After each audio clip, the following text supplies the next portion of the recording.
Eu acho que o problema acontece quando isso se estende e o atleta ele não aprende a dominar, a passar, ele chega muito, pegou uma posição, ele já quer apertar e finalizar, e ele não pensa no passo a passo para que a finalização seja eficiente. Fala galera, hoje eu chamei duas pessoas extremamente polêmicas aqui.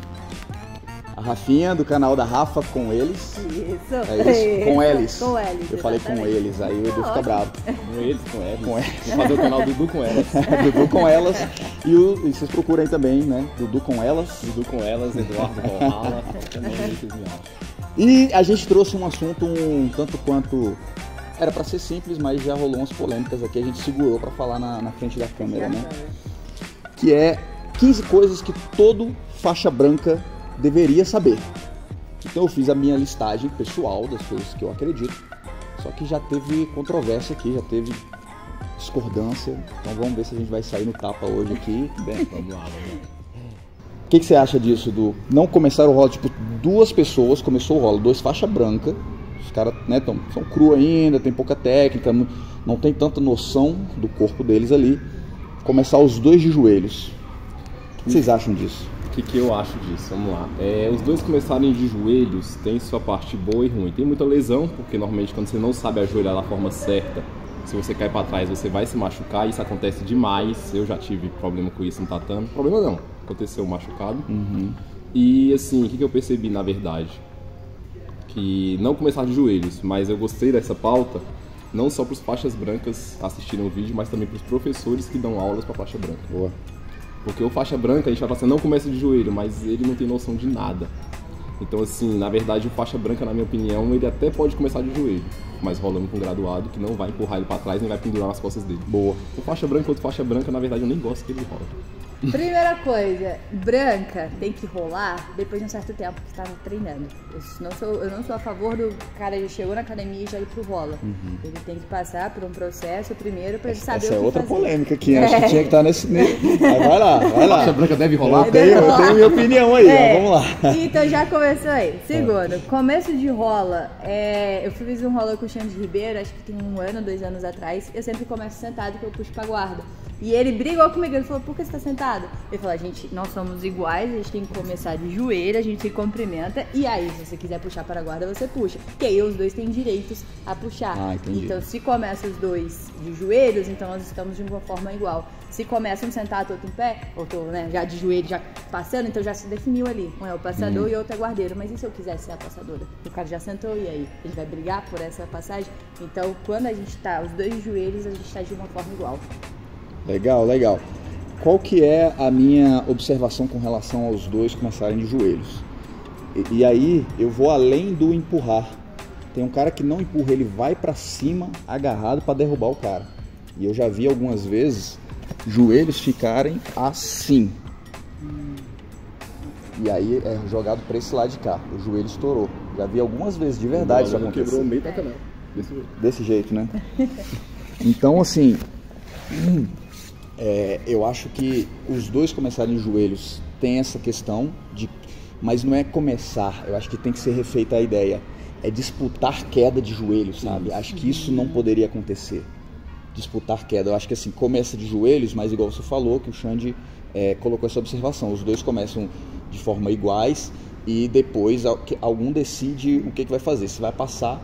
Agora, se o passador sentou primeiro, o problema é do guardeiro que vai ter que passar. E eu acho isso bom porque é um desafio, sabe? Justo. Tipo, vai ter que, meu irmão, sair da sua zona de conforto. Justo. Então é isso. É interessante, igual eu falei também.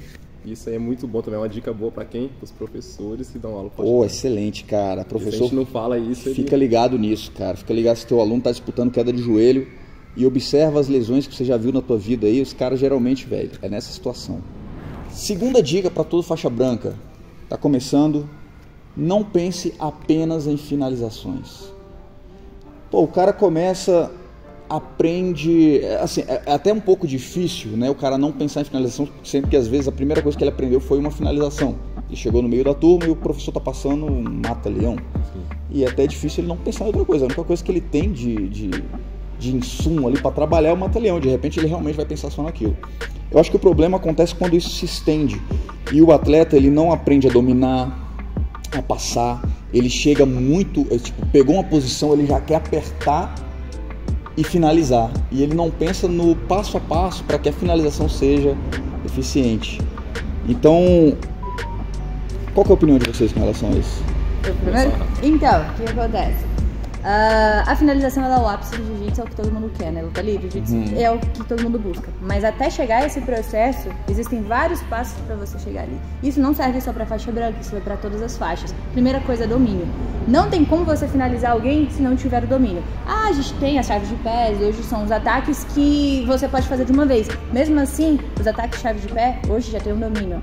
O jiu-jitsu, né, a luta livre já evoluíram, o grappling em si, ao ponto de você domina uma pessoa, aí você finaliza. Então a primeira coisa que você tem que buscar é o domínio. A partir do momento que você tem o domínio, aí você vai pra finalização. Perfeito.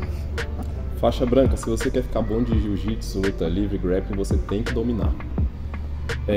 Eu consigo finalizar alguém melhor do que eu, mas não consigo dominar alguém melhor do que eu. Eu penso bom, assim, excelente. se o cara melhor do que eu entra de queda errado e eu pego o pescoço dele na guilhotina, ele vai bater, provavelmente, ou não. Às vezes eu falo, tem como finalizar até na sorte, mas dominar na sorte não existe. Perfeito. Tem como eu pular e dar um triângulo voador e pegar e achar que eu sou melhor do que o cara.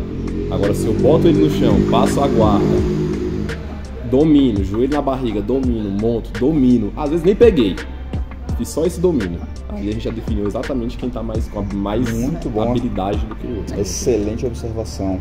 Então é isso, busque domínio. Perfeito. É isso? Perfeito. Boa. Aprimore sua mobilidade com drills. Cara, isso aqui pra mim, eu vou falar, eu era muito travado, eu era muito duro.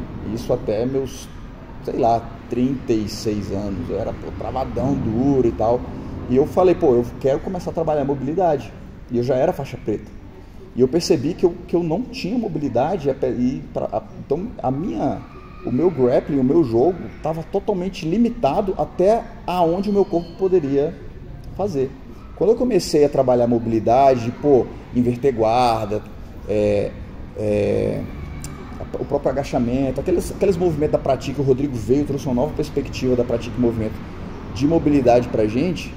Cara, o meu jogo de chão foi para outro nível completamente, sabe? Eu comecei a fazer posições que eu não conseguia fazer. Isso eu já era faixa preta, cara, sabe? Eu fico imaginando, eu fico vendo a galera empurrando isso com a barriga, ou não dá atenção suficiente para isso, para mobilidade, sabe? Fazer drills, repetir e buscar amplitude de movimento com o corpo. E muitas vezes o cara fica travado. E aí quando você vai mostrar uma posição para ele que requer mobilidade, ele não consegue fazer. Aí imediatamente ele pensa o quê? Não é para mim. Não consigo fazer, eu não consigo fazer isso. E aquilo passa batido. E eu nunca aceitei, isso não é para mim. Eu sempre falo assim, meu irmão, tudo que alguém faz, eu tenho que conseguir fazer. Exatamente. Né? Então, o que vocês acham sobre isso? Tá certo? O que vocês concordam, discordam? Concordo. Vou falar primeiro. Eu concordo que você tem que trabalhar bastante com habilidade. Assim, já o jiu-jitsu, você fazendo, com o tempo você já vai conseguindo. Normalmente as pessoas, eu por exemplo, eu nunca fui uma pessoa flexível, eu sei, mas no jiu-jitsu a pessoa coloca o meu pé lá do outro lado, eu ficava normal pra passar minha guarda, me emborcava e eu ficava tranquilo. Agora, manda eu emborcar, sentar no Gil, eu já não conseguia. Então, na hora que você tá treinando, acaba que você pega uma mobilidade, uma flexibilidade que você não tem na sua vida real, mas na hora da luta você começa a ter. Isso é bom, porém, quando você trabalha por fora, para você realmente adquirir essa mobilidade, essa flexibilidade, aí você melhora não só a sua vida, como também no Gil. Então você previne lesões, você aprende a fazer alguns movimentos e até fica um pouco mais solto na hora do rola. Você tenta fazer igual aquelas kimura que você gira, então você fica com mais confiança em fazer aquilo. Agora, se você não faz uma cócora, se sua perna não estica, você não emborca, como é que você vai pegar e dar uma kimura girando, dando um rolamento, se você não tem confiança nisso? Travado. Ele fica seu travado. Corpo não obedece aquilo ali, né? Exatamente, você não tem essa confiança em você mesmo para fazer. Não gera confiança. Então, a partir do momento que você trabalha a mobilidade, você cria confiança. Então, até alguns movimentos se tornam mais bonitos ou então você tem coragem de fazê-los. Então, excelente. Perfeito. Concordo, uma coisa que eu aprendi, acho que tem nem um mês aqui, foi até o Eric que falou, que eu nunca tinha pensado sobre isso, é que o grappling, o jiu-jitsu, ele é uma briga de mobilidade. Eu nunca tinha pensado na palavra imobilização. Eu entendi que era uma palavra, mas nunca tinha entendido que ela tinha a ver com mobilidade. Ou seja, se eu tiro a mobilidade do outro, ele está imobilizado. Ele não tem o que fazer. E se você for ver a finalização, se você não estiver realmente mobilizado, você sai dela. normalmente, a não ser que vá quebrar. Mas, por exemplo, se você olhar um arm lock, quando você encaixa ele bem encaixado, o outro está quase imobilizado, porque não tem muito para onde ir. Se você realmente estiver bem certinho, um triângulo, não tem muito para onde ir. A maioria das finalizações, tirando aquelas que a gente dá tranco, elas são uma briga de mobilidade. Outra coisa que eu vi, ele mencionou o Rodrigo, ele falou sobre coordenação. Ele falou, não tem como, não existe pessoa que não é coordenada, existe pessoa que não é descoordenada. Existe pessoa que está descoordenada, por exemplo, tem como se trabalhar isso. É a mesma coisa que você falou quando o aluno fala assim, ah não, eu não tenho flexibilidade, eu não consigo. Não é que você não tem, você está sem.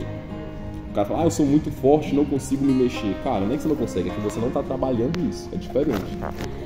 Muitas vezes, o cara que é magrinho ali, todo dia ele faz o alongamento dele, ele faz o drillzinho dele, e o cara que é forte, por ele achar que aquilo ali não é pra ele não faz. Exato. Só que tem muito cara, se você for ver no jiu-jitsu, bochecha, os grandões, eles dão birimbolo. Meu irmão, os caras grandes, velho, faz as paradas sinistras. Tem que trabalhar pra você não se machucar, pra você entrar golpe. E outra coisa que eu digo, que a galera até às vezes não pensa. A nossa arte, como ela é de chão, a gente fica muito bom tecnicamente, a gente se torna preguiçoso às vezes. Eu sou tão bom tecnicamente que eu fico ali, ó, respirando na manha. Você vê, o boxeador pula corda, corre. O cara do Muay Thai dá 100 chutes no saco e já sabe chutar. A gente que é do grappling tem que repetir, tem que fazer drill, tem que ganhar essa consciência corporal. Quando você era criança, você admirava quem, professor, na luta? No filme? Bruce Lee e Van Damme. Era só porque eles lutavam ou porque eles se moviam diferente dos outros? Cara, ele se movia como lutador, ele falava como lutador, ele era um lutador. Então se você vai ser lutador, faça isso. Cara. Se move como lutador, fala como lutador, se alimenta como lutador. Não tem lutador que não faz agachamento. Não tem lutador que não faz uma flexão bem feita. Não existe. Então tudo isso, seu corpo tem que evoluir, na minha opinião. E a dica aí pra galera que quer entender um pouco mais sobre mobilidade, procura a Pratique Movimento. Olha no Instagram, tem muita dica lá com o Rodrigo. Ele que é o líder lá da Pratique e é a maior referência no Brasil que existe nessa área. Você vai entender muita coisa e ele é especialista também em movimento. É claro que é a base para muita coisa, mas é muito voltado para a luta também. Então dá um confere lá, você vai dar uma desbloqueada aí no teu jogo. Vamos para a próxima.